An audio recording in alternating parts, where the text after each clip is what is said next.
पुण्याच्या स्वारगेटमध्ये तरुणीवर बलात्कार केल्यानंतर दत्ता गाडे हा पुण्याच्या शिरूरच्या गुन्हाट गावामध्ये आलेला आहे। त्यानंतर कालपासून पुणे पोलिसांची टीम या ठिकाणी त्याचं रेस्क्यू करते। श्वान पथक असेल, ड्रोन कॅमेऱ्याच्या माध्यमातून असेल, या ठिकाणी तपासणी केली जाते। सरेंडर करा असं आव्हान त्याला करण्यात येते। ड्रोन कॅमेऱ्याच्या माध्यमातून मूवमेंट दिले जात आहेत, आव्हान केलं जाते। सध्या रात्रीचे 1 वाजलेले आहेत। या क्षणाला या ठिकाणी रेस्क्यू करण्यात येते डॉग स्क्वॉडच्या माध्यमातून।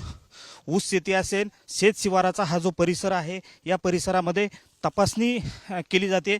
दत्ता गाडेला सरेंडर करण्याचं आव्हान या ठिकाणी करण्यात येते। संपूर्ण शेत शिवाराच्या या परिसरामध्ये ड्रोन कॅमेऱ्याच्या माध्यमातून नजर ठेवली जाते आणि डॉग जे आहे हे दत्ता गाडे ज्या ठिकाणी वास्तव्य केले त्या ठिकाणी फिरलाय, त्याच मार्गावरती डॉग तपासणी करत आहे।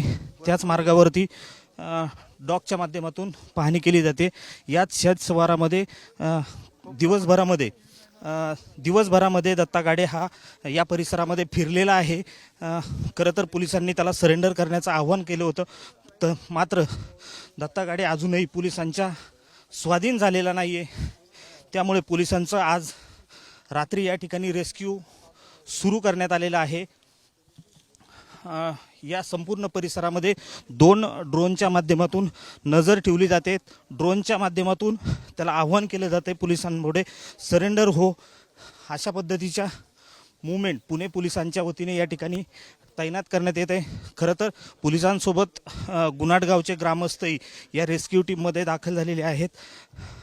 खरं तर दत्ता गाडेंनी या ठिकाणी सरेंडर करावं अशी ग्रामस्थांची मागणी आहे। मात्र हा संपूर्ण शेतशिवार मोठ्या ऊसाचा असल्यामुळे रेस्क्यूला अडचण होते आणि दत्ता गाडीसाठी लपण्यासाठी ह्या जागा अतिशय सोयीस्कर होत आहेत। हे सगळं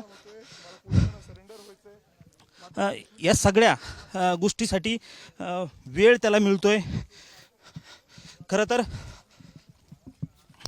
डॉग स्क्वॉडच्या माध्यमातून ज्या पद्धतीने रेस्क्यू सध्या त्याचं सुरू आहे, मात्र तो अजूनही पोलिसांपुढे सरेंडर झालेला नाही आहे।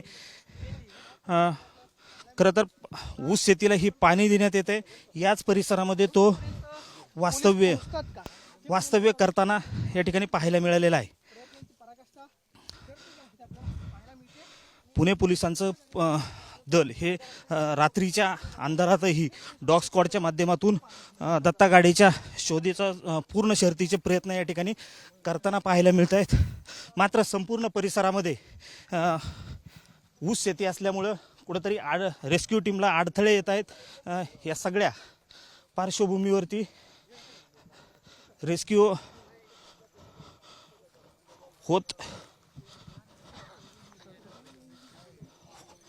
होताना पाहायला मिळते। खरं तर डॉग स्क्वॉडच्या माध्यमातून शेत शिवारातल्या या संपूर्ण परिसरामध्ये पाहणी केली जाते। रात्रीची ही सगळी दृश्य या ठिकाणी पाहतोय। पुणे पोलिसांचं श्वान पथक या ठिकाणी तैनात आहे। संपूर्ण परिसरामध्ये 2 ड्रोनच्या माध्यमातून रेस्क्यू केली जाते, त्याला आव्हान केलं जाते सरेंडर करा। काही वेळापूर्वी असं सांगितलं जाते की दत्ता गाडे हा गावात येऊन गेला, मी दमलेलो आहे, मला सरेंडर करायची अशी विनंती त्यांनी केली होती, असं प्राथमिकदर्शी सांगण्यात येते।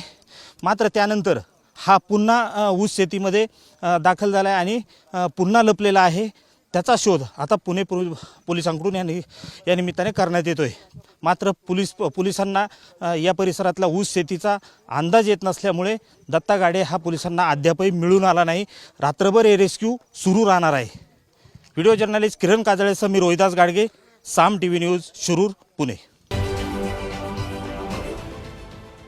देश विदेशातील प्रत्येक घडामोडींचे लाईव्ह अपडेट मिळवण्यासाठी आता साम टीव्हीच्या सर्व सोशल मीडिया प्लॅटफॉर्मला लाईक, फॉलो आणि सबस्क्राईब करा।